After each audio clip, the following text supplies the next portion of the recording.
This year was a very difficult year, very challenging. We had a large infestation of the LDD moth. We knew about this. We were having some issues last year, and it was much more significant. We noticed in the spring. We had a lot of eggs present on all the trees.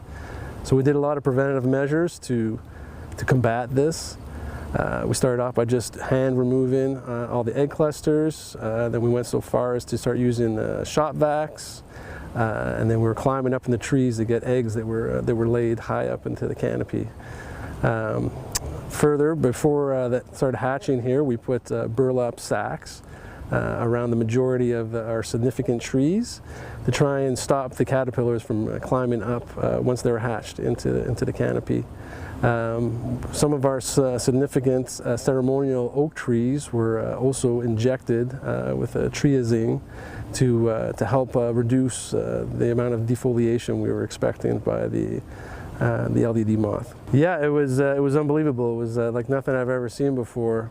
We had the trees were completely defoliated. There wasn't a leaf left on them. It was very sad to look at. It looked like it was the middle of the winter, the end of the fall, where all the leaves have been gone. So it was hard to think that they were ever going to come back.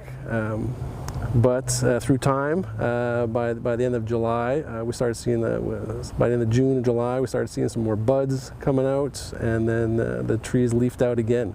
We have over 150 ceremonial trees, so those are the trees that we put most of our effort into protecting. So those are the ones we put the most of the time into. Those are the ones that we did the injections into, and we had the burlap sacks around to help for additional protection.